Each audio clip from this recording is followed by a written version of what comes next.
Anyhow, today we're going to talk about how to assess your progress because there are so many moments in this whole fitness journey thing that is never ending, by the way, that we think that we're not making progress. And it's really because we're looking at probably all the wrong factors. Usually it's the scale, right? And this is just because throughout the years, diet culture has told us that's how we assess our progress is we want to lose weight. We're always so concerned as women with losing weight. And I don't know about you guys, but I have always been told that my BMI is really, really high. Like I'm considered overweight, even going back to when I was like 17 years old, and I wasn't visibly overweight. So those metrics have really, really impacted our view of ourselves. And it seems like, yes, things have gotten more accepting when it comes to body types and, everyone is welcome now, but we still, we're still looking at ourselves from that lens in the instances that we're trying to define our own progress. Can anybody relate to that? Yeah. The whole BMI thing is bullshit, by the way. Right? So I know that a few of us can probably relate to this. When I was joining the military, the reason that I even knew what my BMI was is because they told me that I would need to get taped. Like they had to tape measure me in order for me to qualify to join, right? And what does that fucking tell you? That that metric is so inaccurate that we have to use a more specific way of measuring. Why don't we just use that from the beginning? Because we literally, some of us are literally big boned, you know? So I wanted to start with showing you guys, if you're not already familiar, the three different body types. So have you guys ever heard of the ectomorph, mesomorph, and endomorph body types? This is how we can determine what progress is going to look like and how we can evaluate it for ourselves. Okay. So, an ectomorph, if you guys have ever seen my husband, Jake, he is like the definition of an ectomorph. Long, lean, like think Taylor Swift, Gwyneth Paltrow. Those are ectomorphs. They literally have small bones. Ectomorphs typically have a difficult time gaining weight in any way, muscle or fat, right? I know that this doesn't sound like a problem because we're all thinking like, fuck them, but it is a problem if you're the skinny fat girl that can't gain a booty, right? Everyone's got their own world of problems. The mesomorph is me, right? So this is kind of like I'm very blessed in this respect. I gain muscle easily, but I also gain fat easily, which means that it's hard for me to lose fat, but in the same respect, I don't really lose a lot of muscle either. So it's great when it's great, but it sucks when it sucks, you know? An endomorph is someone who is what you would probably define as being literally big boned.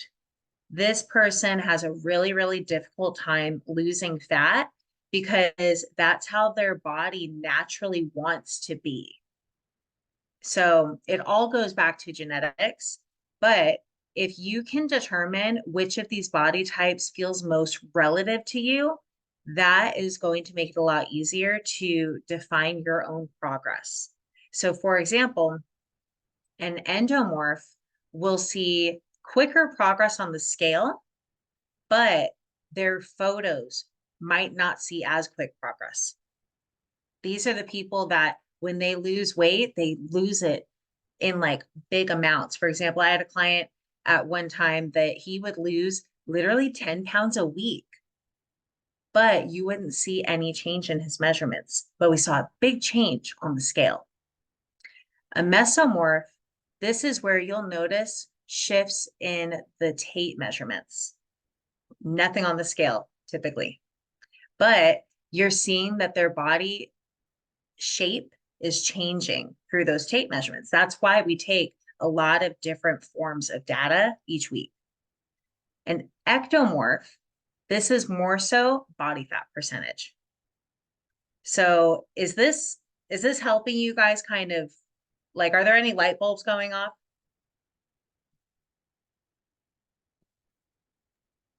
Can't see anybody's faces. Cassie, I saw you unmuted. Do you have any thoughts on that?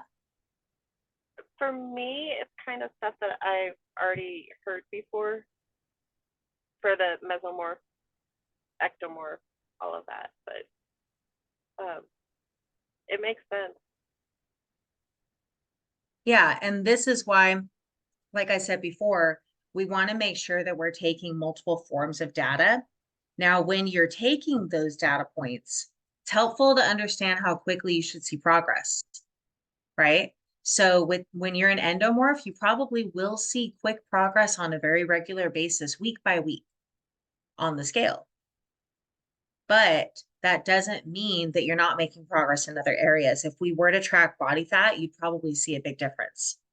But another thing that we need to take into account is what happens when that progress stops. But you're doing everything still. You step on the scale week after week and it's the same exact fucking number. Then what? How do we determine if we're actually still making progress? Why do we even keep going if we're not seeing those numbers change? So there's a mental checklist. And in fact, if you struggle with this, I would say put a sticky note on your scale to remind you of these questions. What's the frequency of your bowel movements? Right? That's huge. You could literally have shit sitting in your gut. How is your level of hydration? This is something that we all need to really keep an eye on, because if you're dehydrated, you might notice that the scale drops. But then as your body is hydrating itself again, it's going to spike. And that's when we have a tendency to freak out. Oh my God, I gained 5 pounds in one day. What the fuck? It's because your body has to hold on to that water before it can start to flush it and normalize again. This happens a lot whenever there's alcohol involved too. Alcohol will dehydrate you. Or if you have a lot of caffeine more than usual, it'll dehydrate you. And then when your body is focused on hydrating itself again, you're going to be heavier. So these are the instances that it's even more important to take those measurements, those tape measurements, because the scale might have jumped 5 pounds, but what are your measurements looking like? Probably haven't gained anything in those areas, right? And even if you have, that's when we take a closer look at what areas have increased. Probably just the abdomen. Or another reason that you'll be retaining water is if you had a really heavy leg day. I had a conversation with a client like this the other day where she was like, yeah, the scale went back up again, but I did have a really heavy leg day. And so we look at her measurements, and the only measurement that increased were her glutes, because she's holding on to water in the largest muscle group on our whole body. So a couple things that I think we all probably know, but it's really worth just reminding every once in a while, because I know I'm not the only one that's had a breakdown on the scale, even though logically I'm like, I'm on my period or I'm retaining water. Like, you know it, but we just don't realize that as women, how frequently it actually happens. So before we continue, I see that Sandy joined in too. Does anyone have any questions? Want to unmute? Tell me about a problem that you've been coming across with regard to your progress lately? No? Okay. Let's see here. Hold on one sec. I'm trying to see if I can bring up another visual.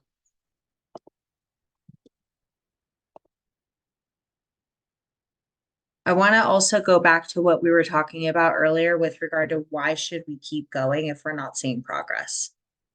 This happens a lot. I had a conversation recently where you could hear the pain in the person's voice. I've been trying so hard for months now, and I'm not seeing any progress. I don't know why I should continue.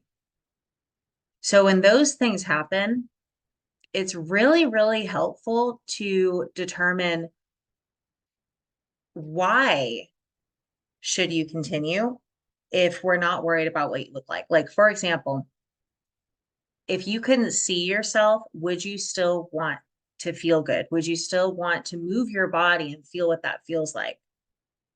Would you still want to feed your body foods that make you not feel like shit? You know, if it didn't matter what we looked like, would you still want to feel healthy?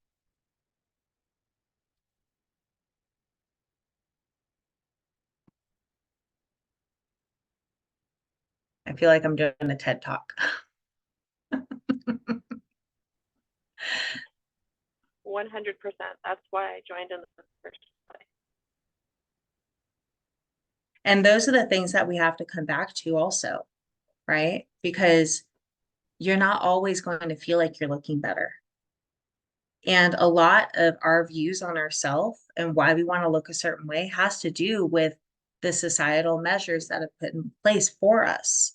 You know, if you couldn't see yourself anymore, if your partner couldn't see you anymore, if the people around you didn't have the standard that we have grown to have for ourselves, would it matter what you look like? Would it matter how much weight you lost or how many inches you lost this week?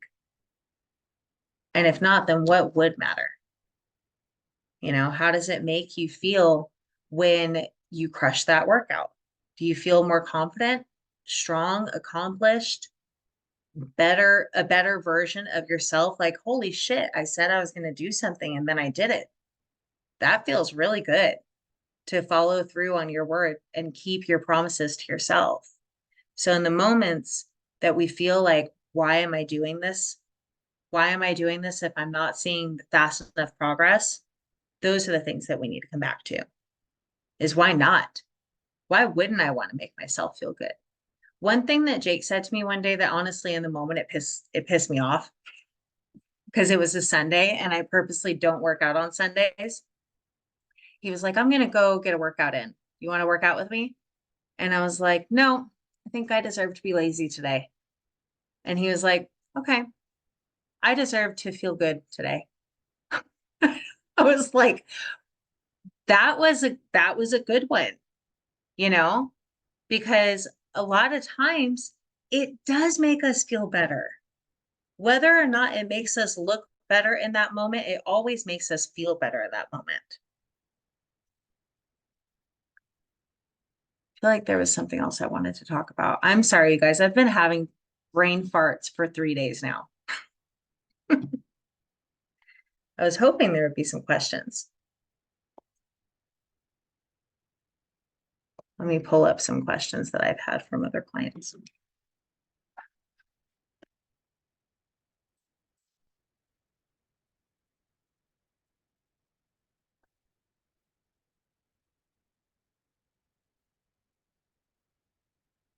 Like crickets, I'm going to start calling people out. Okay.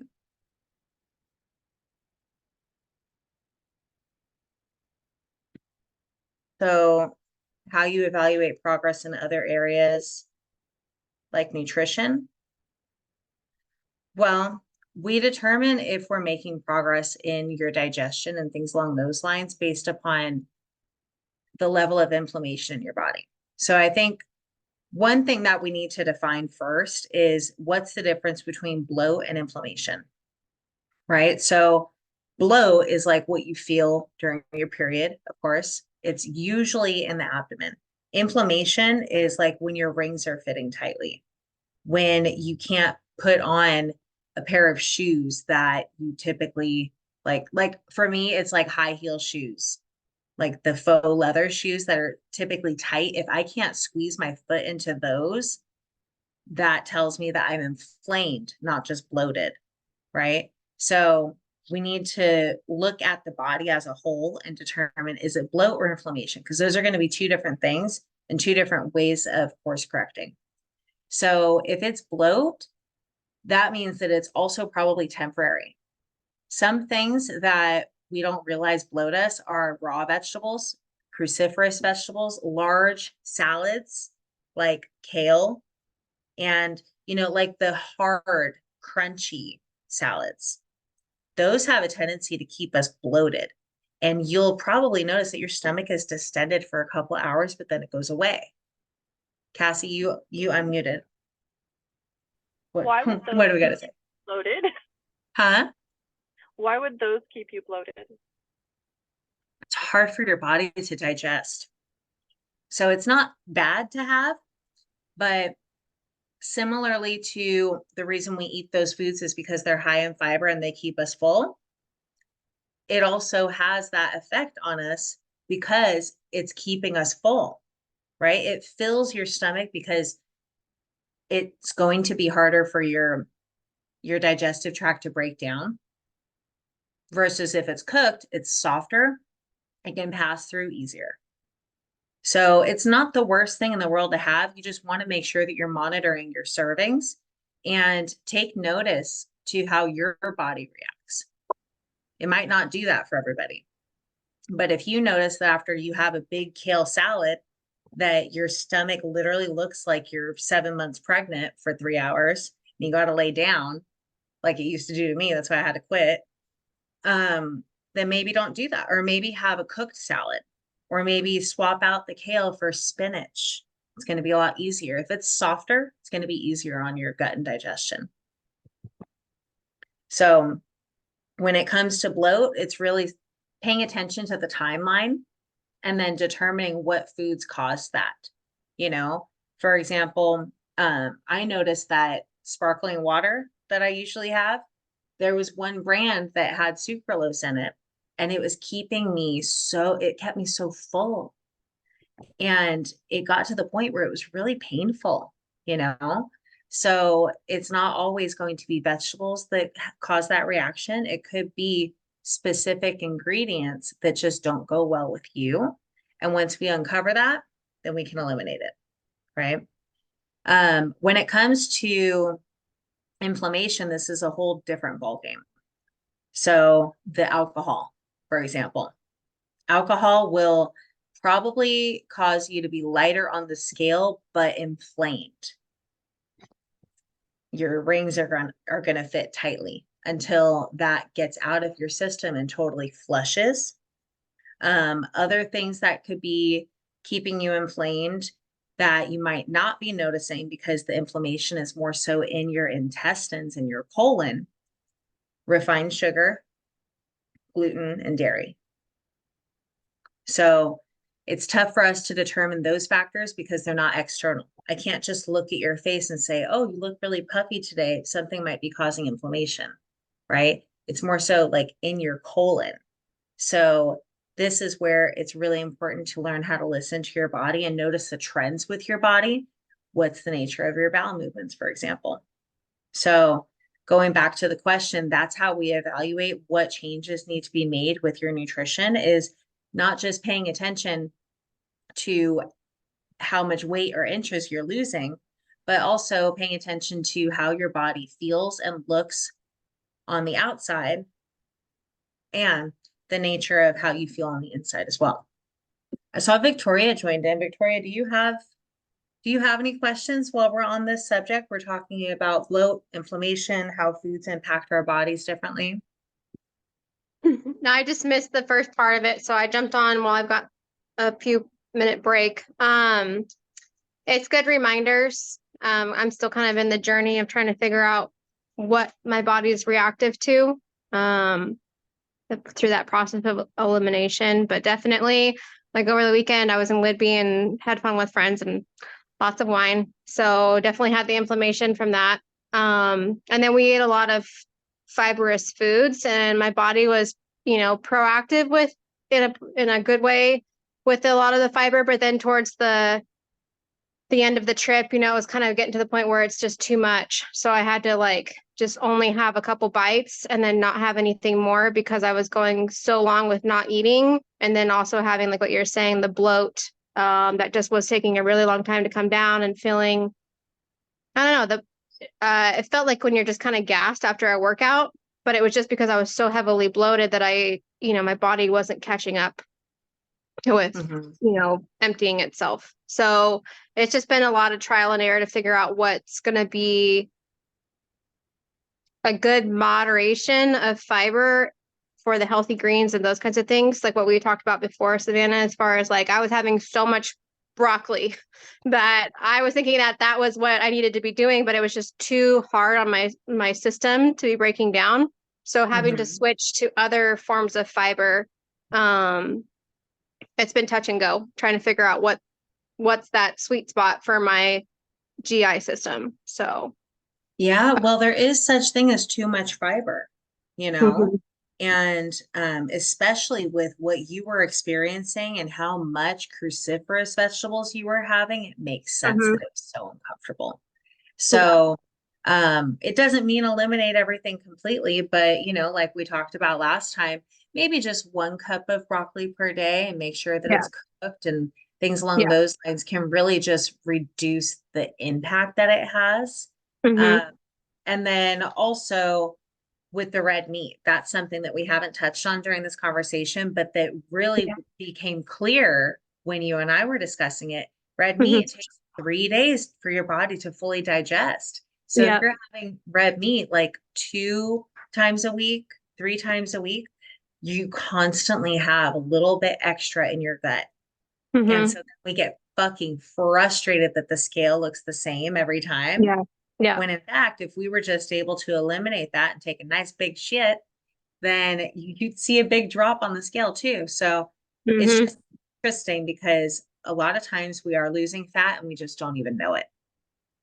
Yeah, and even this weekend, with like being up in Whidbey, we had a lot of fish, and which I was happy for. We only had one time where um I say we, it was like a group of friends, and each one of us was in charge of a meal when we were up there. And one of them did cook steak, and I only had about 3 ounces of steak, which was like that perfect sweet spot for me because I made sure before I had a serving of the red meat that I had the other vegetables first. So my plate was like literally 3/4 vegetables and then a little bit of red meat. And I had a positive response with it because I wasn't instantly carrying a ton of extra water weight when I woke up in the morning and just feeling like I was sustained, but not still full and bloated. So again, it's just trying to figure out that sweet spot for me, especially since I was raised on red meat.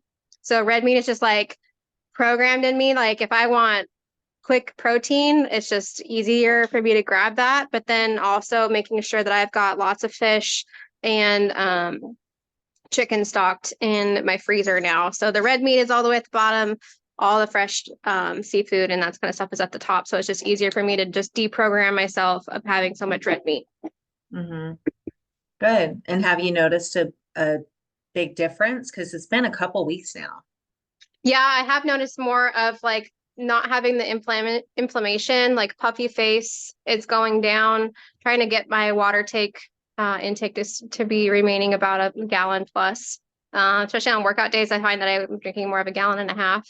Um, and again, just making like those difference in choices. I'm not having the bloat as long. When I like this weekend, I had a lot of extra fiber, but it was only carrying an extra 2 pounds, flux on the weight scale. And then with being back home and then doing some workouts, it's going back down.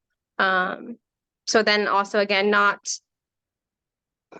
playing into the scale ruling everything, but then Hmm. also paying attention to how I feel and making sure that I'm choosing the right foods to keep that momentum going as far as the scale going down and burning the fat. Right. Right. Mhm. And that's what we were discussing at the beginning of this conversation. The reason that we have you guys take photos and measurements and the Mhm. scale is because you might not see progress on the scale. All right. But that Mhm. doesn't mean that you're not seeing progress, you know? So, um, I brought up an image of different kinds of different body types, and that really helps us understand where we can expect to see progress the quickest and the most consistently. Some Mhm. of us see progress most consistently on the scale, but not in photos or measurements for a really long time. Yep. Some of us see progress in terms of measurements, but not in photos or the scale for a really long time. Mhm. So by taking all three, you get to understand the trend of your body. And Okay. then the scale isn't so heartbreaking when you get on it and you're like 3 weeks in a row, it's the same. What are your Mhm. measurements like? Oh, you've been losing consistent measurements in your waist every single Mhm. week. You're losing fat. We're making progress. Okay. Yeah. Yeah, I think that's been a struggle for me because I'm just like, I see those pictures and I'm like, it doesn't look like I'm doing anything, but I know the scale is moving a little bit, or the scale's not moving. But then, you or Time was saying, like, oh, I can see the difference in your body shape. And I'm like, I don't see it. I'm getting frustrated, but I'll just keep like what we're doing, like making those changes and trying to wait for my body to catch up and do the positive response. So, Right. Well, when we're looking at photos, this is really, really important. You don't want to look at this week's photos versus last week's photos. Always mhm, look at the most recent versus the oldest. your We're start. Okay. we're never looking at week by week. You're never going to see a difference week by week unless you're literally getting ready to step on stage. And even then, you know, Hmm. you know. Hmm.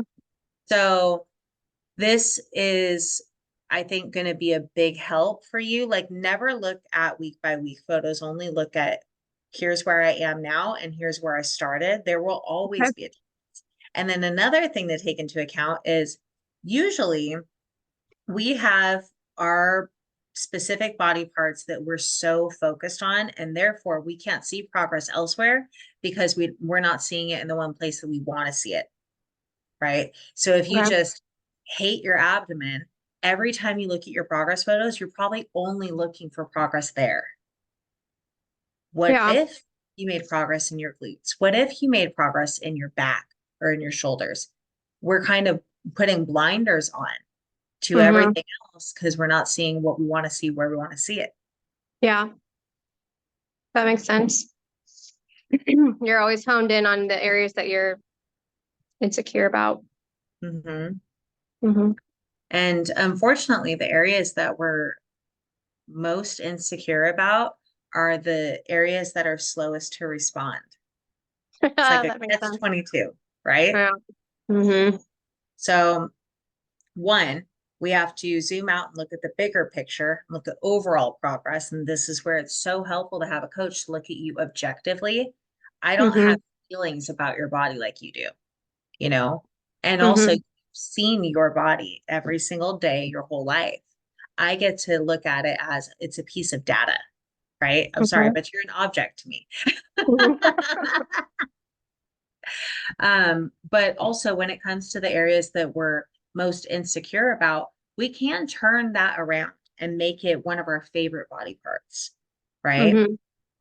So it's going to be different for everyone, but the way that I did it is I hated my shoulders. I've always had very broad shoulders. And Mhm. then I would wear my hair down all the time to cover them. If I ever wore a halter top or a tube top, I'd always have my hair down to try to Mhm. cover them. And then I started training my shoulders a lot. And I noticed that I'm really, really strong in that area. And so Mhm. then I started to get definition. I still have broad shoulders, but now I like the way they look and I like the way it makes me feel when I'm building strength in that area. So it's become my favorite body part now. So if there's a way that you can kind of shift the perspective with your least favorite body part and literally Mhm. make it your favorite, that'll change the whole way that you view your body. Okay. So what's your least favorite right now? My stomach. It's always been that and my inner thighs. Like they've just always been where my body holds on to fat, and also was like my nemesis when getting ready for competitions too. So literally been killing myself doing cardio morning and night after workouts just to try and get the fat to go down. But Mhm. I think for 2.5 years, it just made it so strenuous on my body that now it's just, it doesn't want to move at all. But, there's a lot more information out there now than there was when I was doing the competitions and stuff. So as far as the science with nutrition and timing and all of that, where before it was just literally kill yourself in the gym to get rid of that fat before. Mhm. So that's where this program and this journey has just been really helping me to deprogram those habits that are just second nature to me, more so than I even thought. like I knew that they were a problem, but like it's just exposing it more and more, and where I'm having to make those subconscious steps to, like I said, deprogram myself of those thoughts, because it's created a lot of unhealthy habits for the view of working out, the gym, and just the mental state of that. And then also viewing and understanding of new nutrition stuff. Like what you had talked about with the red meat being, that was one of my favorite protein sources, but it's being in my system too long. And so maybe I am building up a little bit of an intolerance to it, because right now my body's reacting so positively to having more of the red fish and trying to have more of, not necessarily Mediterranean, but just that anti-inflammatory type food that goes with Mediterranean style. And just paying attention to what foods are making me not feel super great after I eat them, or for more than 12, 24 hours. I'm like, okay, there's something in there that my body just doesn't agree with, and I need to take that out. Just being, I guess, hyper aware. So Yeah. Yeah. And it's interesting that you bring up like the Mediterranean diet, because different parts of the world, mhm. their dietary protocol is really just, it's so much cleaner than America. Like we're a melting pot here. We take all different kinds of cultures and we're just eating it all. But if you look at, for example, Japanese culture or any kind of Asian culture, they're eating a lot of rice, and that means they're gluten-free typically, you know, and a And then lot of they don't have the broad, inflammation either. exactly. Yeah. Mhm. So I think that in America, we've just made it really hard on ourselves. And you kind of have to have an iron gut to be able to eat all different kinds of varieties of food. And we're Mhm. also mass producing a lot of these foods.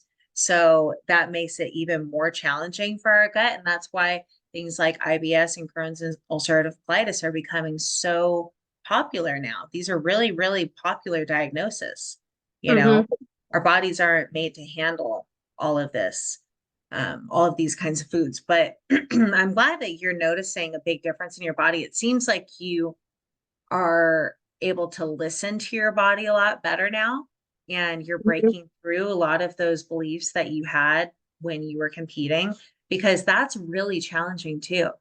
Yeah. It helped you through it when you were going through it. But Mhm. just like with anything else, when you take that way of thinking and displace it somewhere else, it's not necessarily going to be as beneficial. Oh, that was a good talk. Thank you for sharing all of that, Victoria. Let's see. I think we still have Sarah and Sandy. Does anybody else have anything that they want to contribute, or should we wrap up the call and let y'all get back to your day? All right. Well, oh, Sandy, there you are. No, it was really good. I needed that reminder of because I can get so focused on the scale and not seeing it change, but then I have you reminding me of the measurements, and I'm like, oh yeah, I overlooked that.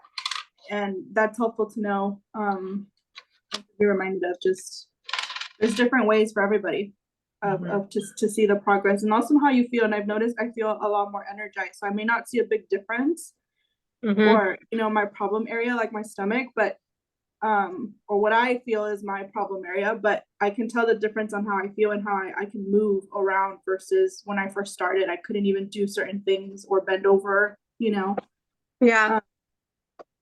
So Yeah. yeah, it's good to look at those things and not just focus on the scale. It's funny Yeah. that you said that, Sandy, that we overlook the measurements, because I think that more of us are doing that than we realize. Some of my clients, I'll mention to them, hey, you've lost 15 inches already. And they're like, really? I never even look at the measurements. I've only lost 2 pounds. I'm like, yeah, but you lost 15 inches, which means that we're not just losing weight, we're losing fat and building muscle. And that's Yeah. literally like the best thing. That is the ultimate goal. Because when you're Mhm. losing fat and then you're exchanging that for muscle, you're not going to look like the skinny fat version of yourself. You're going to look like the strong sculpted version of yourself. Yes, and that's the goal. Mm-hmm. I'm proud of you, Sandy. I'm glad that you are overcoming all of those things and kind of learning to view yourself in a different way now, and view your progress in a different way too. Because, it's funny when you were saying that, I was reminded of this woman that I follow on Instagram, and she's Muslim, so she's always covered up completely in the gym, like very loose clothing. You have no idea what she looks like. And my toxic mentality, because I come from a competition background as well. I was like, I don't know if I could ever do that. I don't know if I could ever not display my body that I worked Mhm. so hard for and to be proud of. And that's what got me thinking, like, if I couldn't show off what I've worked for, would I still do this? Would I still go and lift weights and work out if I couldn't show it off? And Mhm. the answer is yes, because I feel so powerful and strong and confident because of what I'm able to do, not necessarily what I look like. What you look like is just like the bonus, Right. right? Right. That's so funny because I've been going to the gym and I've been looking for those big like dress sweaters, the hood sweaters. And I'm like trying to cover up. And my sister, I went with my sister and I told her, I feel like I look like those, what are they called? And I think it's the Muslims where they're all covered up. And I see her and she's like in her sports bra, very confident working out. And I'm like, I can't do that. But I was thinking about your question and I don't think I understood it. And now it makes sense. Like I would still do it because I'm doing it now, even though I'm covering up, I'm still going in and doing the work because I'm doing it in what makes me comfortable. And for me, it's not, I don't feel comfortable showing it off, Mhm. but I'm still doing it because it feels better. I feel good. Yeah. That's a huge step. Yeah. That is how we define progress. Yeah. That's So awesome. glad I joined. Thank you. Thank you, Sandy. All right, you guys. Well, I think we can call it. Feel like we had some good conversation. Thank you guys for contributing and showing up. And we'll see you next time.